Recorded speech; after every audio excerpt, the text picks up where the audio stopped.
করে বিয়েটা হয়ে গেল। আজকে আমার বিয়ে হবে সেটা আমি আজকে সকালেও ভাবিনি।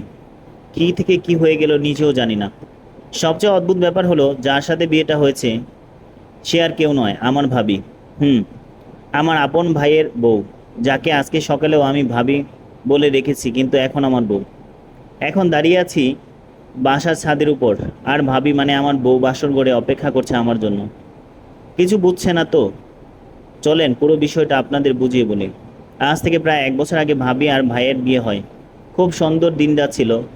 ভাইয়া ইটালি থাকতো, আমি আব্বু বাড়িতে থাকতাম। আমি তখন অনার্স 3য় বর্ষের স্টুডেন্ট ছিলাম। ভাইয়া আর আমার সম্পর্ক ছিল বন্ধুর মতো। দুজনেই খুব ক্লোজ ছিলাম। বাবার একটা দোকান ছিল, ভাইয়া ইটালি যাওয়ার পর বিক্রি করে দিয়েছে, কারণ ভাইয়া নিষেধ করেছে বাবা আর কোনো কাজ করতে। এখানে আমাদের দিন, এভাবে আমাদের দিন যাচ্ছিল। আমিও বন্ধু বান্ধব, লেখাপড়া, আড্ডা সব নিয়ে অসাধারণ লাইফ কাটাচ্ছিলাম। একটা জ্বর এসে আমাদের সেই সুখের লাইফটাকে তছনছ করে দিয়েছে। ভাইয়া বিদেশ থেকে বাড়িতে আসলো।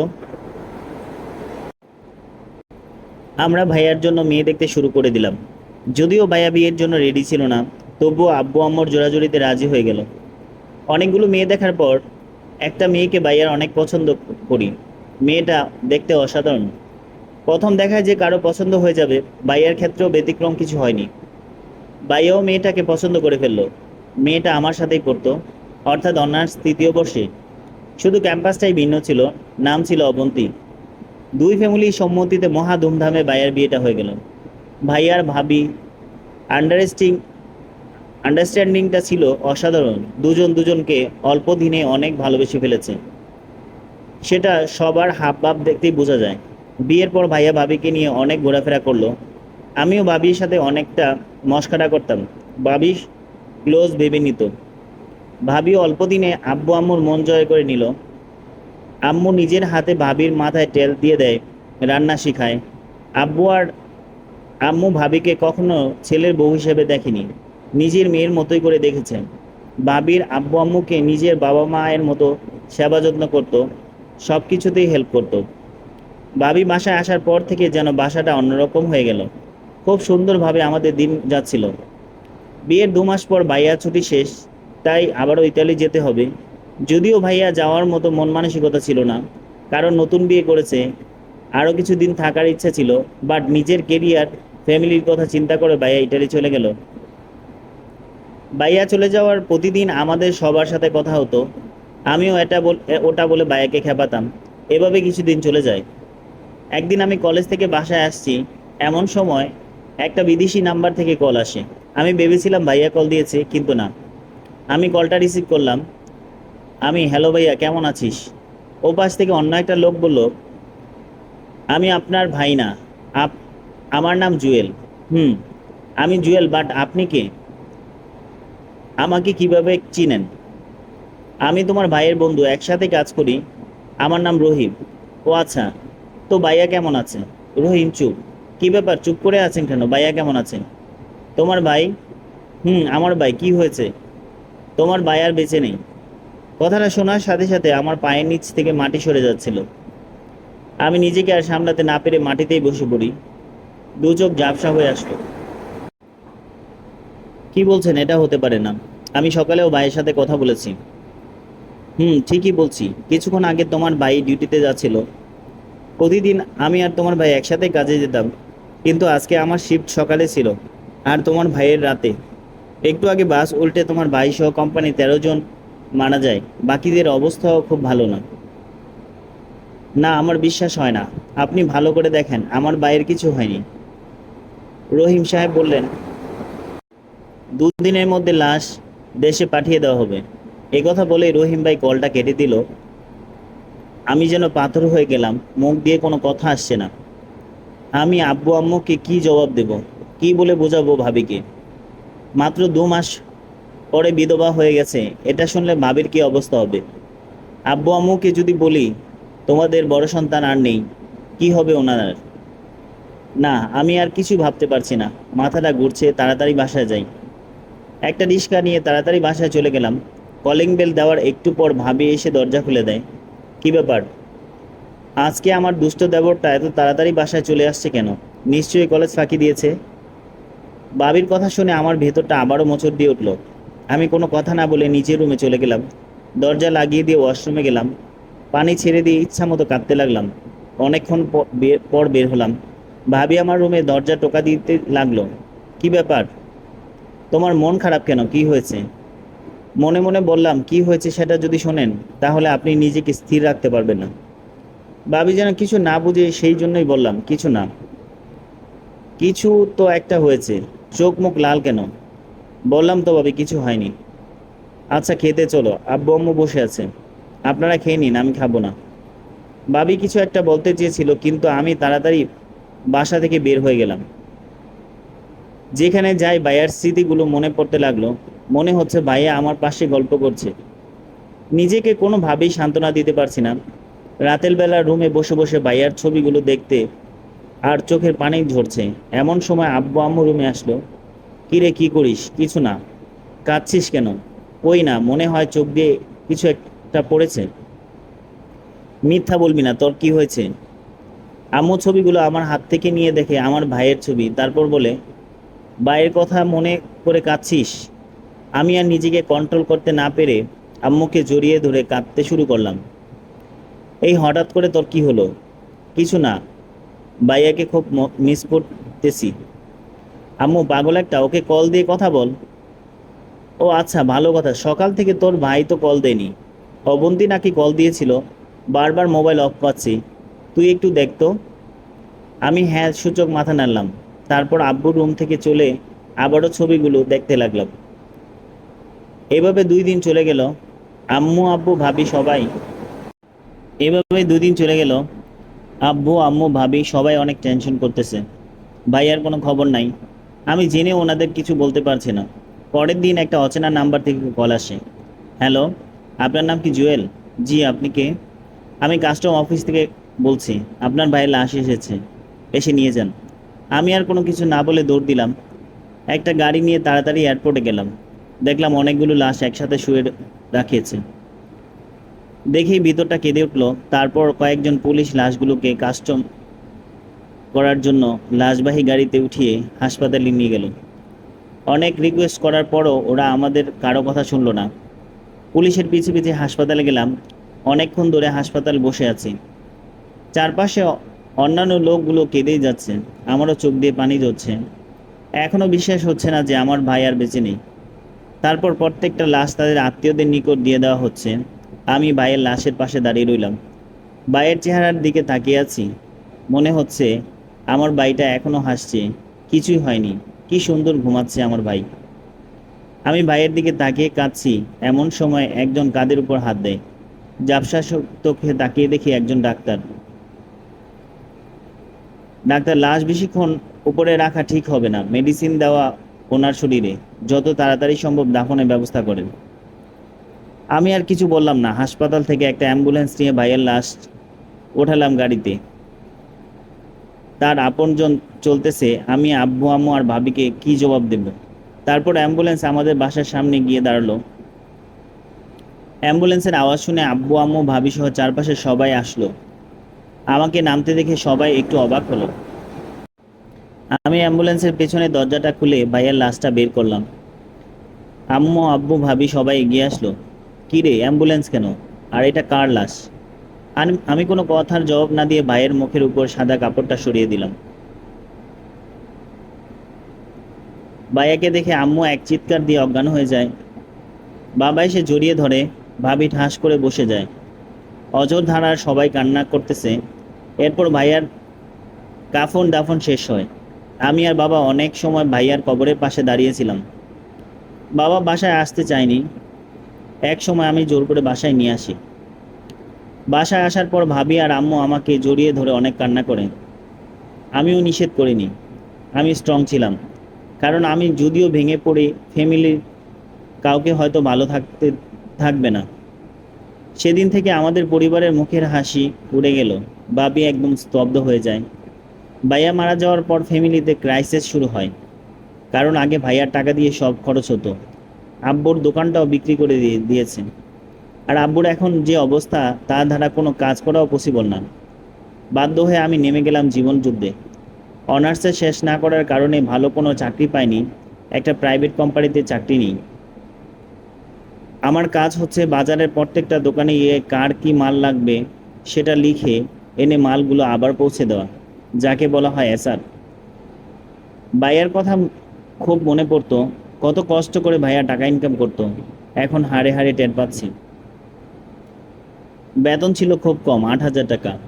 সেটা দিয়ে ফ্যামিলি কোনো মতো চললেও আব্বু আম্মুর মেডিসিন কেনা অসম্ভব। তাই বন্ধুদের বলে কয়েকটা টিউশন নিয়ে নিলাম। সকাল 6টা থেকে রাত 11টা পর্যন্ত আমার এই যুদ্ধ চলতে থাকে। নিজের পড়ালেখা প্রায় শেষ করেই দিলাম, কিন্তু ভাবিরটা কন্টিনিউ রাখলাম। এর মাঝে ভাবির বাবা মা অনেকবার এসেছে আমাদের বাসায় ভাবিকে নিয়ে যাওয়ার জন্য, কিন্তু আব্বু ওনার হাত ধরে অনেক রিকোয়েস্ট করেছে ভাবিকে রেখে দেয়। ভাবিকে এত ভালোবাসতো যে অন্য কারো ঘরে পাঠানোর চিন্তাও আব্বু আম্মু করতো না। সেদিন আমি কাজ সেরে টিউশনি করিয়ে বাসায় আসলাম, রুমে গিয়ে চেঞ্জ করে নিলাম। তখন বাবা রুমে আসলো। আরে আব্বু, আসো ভিতরে, আমার পাশে বসো। আমি গিয়ে বাবার পাশে বসলাম। বাবা আমার হাত ধরে বলল, তোর খুব কষ্ট হচ্ছে রে। আরে দূর, এগুলো কি বলো? তোর জন্য আমরা কিছুই করতে পারিনি, তুই আমাদের মাফ করে দিস। আব্বু, তুমি কি পাগল হইছো? এগুলো কি বলো? আমার ফ্যামিলি আমি না দেখলে কে দেখবে? আর আমার কোনো কষ্ট হচ্ছে না। বাবা, অবন্তীর বাবা আসছিল। কি বললো? ওরে নিয়ে যেতে চাই। তাকে নাকি, এভাবে নাকি দিন যায় না। তুমি কি বললে? আমি তো বলে দিয়েছি আমি আর আমার মেয়েকে জীবনেও দিব না। ও আচ্ছা, বেয়াই যদি আবার আসে? আসবেন না, টেনশন করার দরকার নেই। তোর কাছে কিছু টাকা হবে? এভাবে কেন বলো? কত টাকা লাগবে সেটা বলো। অবন্তীর বই নেই, বই কিনতে হবে তাই। আমি মানিব্যাগ চেক করে দেখলাম মাত্র 576 টাকা আছে। সেটা আমার পুরো মাসের পকেট ও যাতায়াত খরচ। এটা যদি দিয়ে দিই তাহলে পুরো মাস পায়ে হেঁটে কাজ করতে হবে। দূর, এত কিছু চিন্তা না করে লাভ নেই। পুরো টাকা বাবার হাতে দিলাম। বাবা টাকা হাতে নিয়ে চোখ মুছতে মুছতে নিজের রুমে চলে গেল। পরের তাড়াতাড়ি ঘুম থেকে উঠলাম, কেননা আমাকে পায়ে হেঁটে যেতে হবে, গাড়ি ভাড়া নেই। তাই তাড়াতাড়ি উঠে রওনা দিলাম। তারপরও অফিস যেতে মাত্র 20 মিনিট দেরি হয়। বস ইচ্ছা মতো জারি দিল। তারপর গতকালকের মালগুলো রিসিট কেটে নিয়ে আসছি, সেগুলো দোকানে নিয়ে যাওয়ার জন্য একটা কাভার্ড ভ্যান নিয়ে রওনা দিলাম। অন্য একজন ভ্যান চালাচ্ছে, আমি পিছনের দিকে ধাক্কা দিয়ে যাচ্ছি, হাতে অনেকগুলো মালের স্যাম্পল।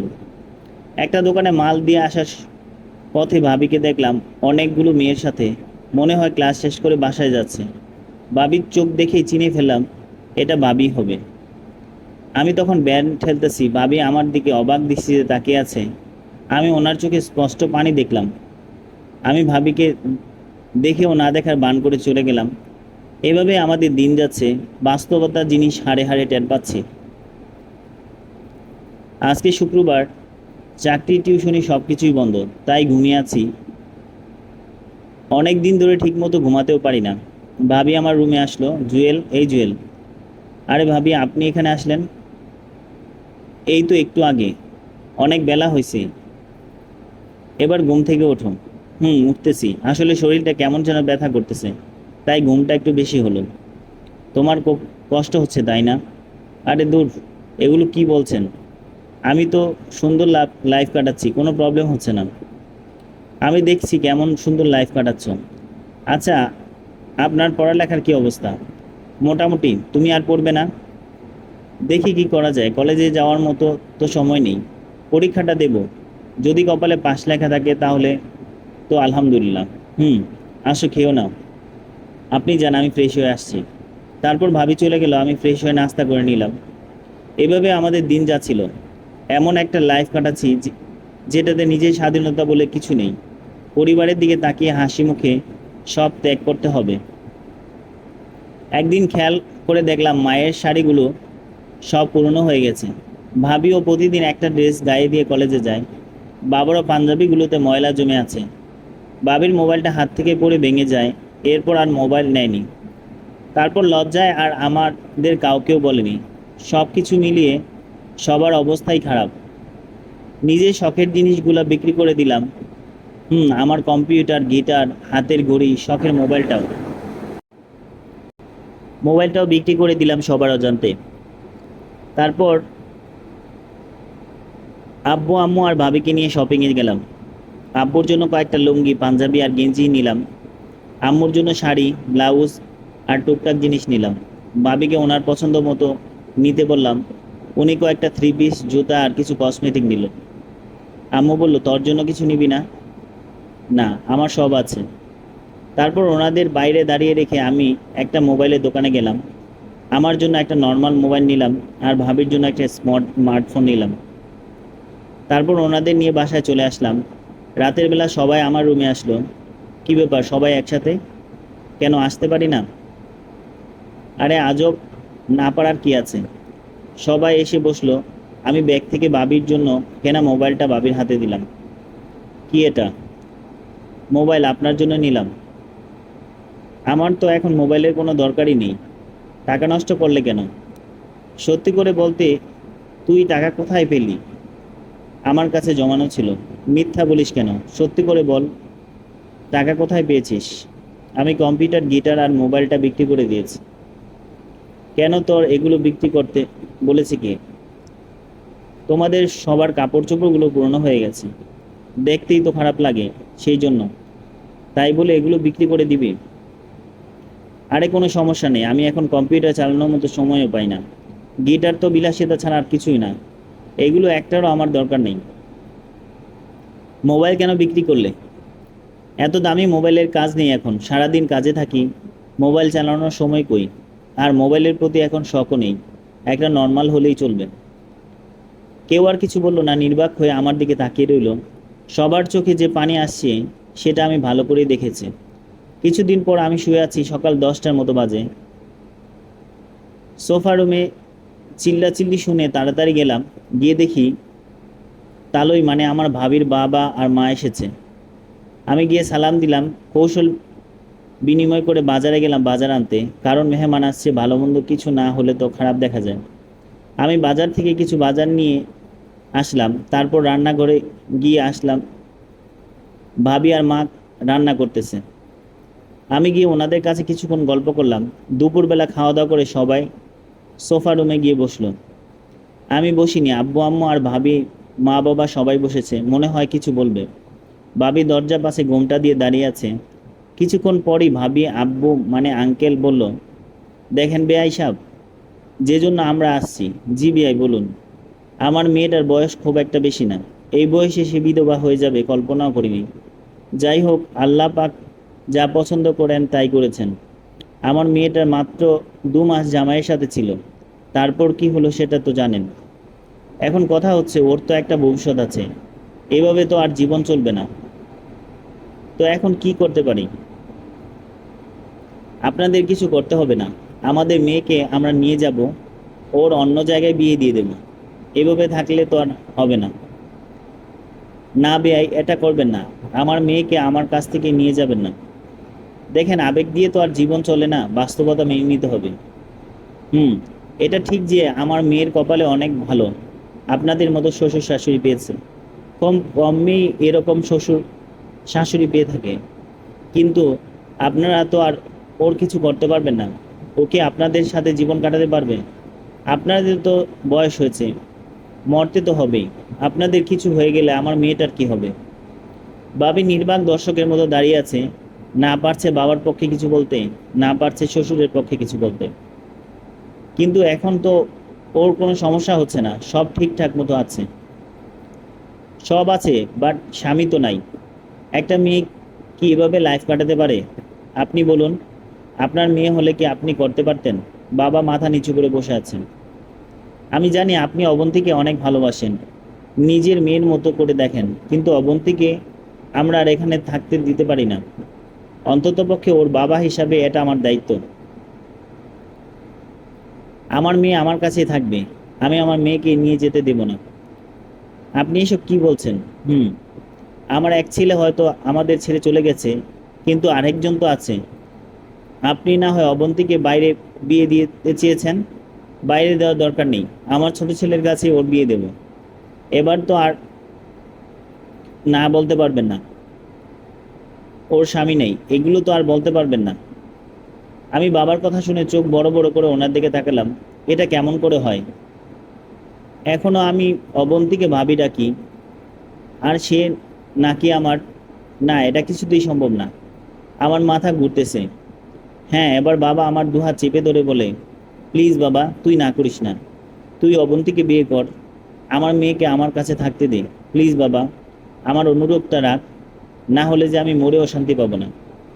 বাবার কথা শুনে আমি কিছুই বলতে পারছি না। আম্মুও করুণ দৃষ্টিতে আমার দিকে তাকিয়ে আছে। জুয়েল, বাপ আমার, প্লিজ না করিস না। আমি বাবার হাত ধরে হ্যাঁ সূচক মাথা নাড়লাম। বাবির দিকে তাকিয়ে দেখি উনি চোখ মুছতেছে আর রুমে চলে গেল। বাবির আব্বু বলল, বেয়াই, আপনি মানুষ না ফেরেশতা। একটা মানুষ এত ভালো হয় কেমন করে? আমি নিজেও জীবনে আমার মেয়ের জন্য এত কিছু করিনি যেটা আপনি করলেন। আচ্ছা বেয়াই মশাই, বিয়েটা আজকেই হয়ে যাক, আমি কাজী ডেকে নিয়ে আসি। আচ্ছা ঠিক আছে, আমি আমার ছেলে আর ছেলের বউকে বলে আসছি, আর অবন্তীকে বাইরে নিয়ে সাজিয়ে আনার জন্য বলবো। আচ্ছা আমি বাজারে গেলাম। কোনো রকম অনুষ্ঠান ছাড়াই বিয়েটা হয়ে গেল। বাবিকে আজকে একটু অন্যরকম সুন্দর লাগছে। প্রথম বিয়ে ছেড়েও বেশি, শুধু একটা জিনিসের অভাব, সেটা হচ্ছে মুখের হাসিটা। ভাইয়ের সাথে যখন বিয়ে হয়েছিল তখন ভাবির মুখে খুব সুন্দর হাসি ছিল। আজকে আজকে সব আছে কিন্তু হাসিটা নেই। হয়তো এমন কিছু হয়ে যাবে কল্পনাও করিনি। চলবে।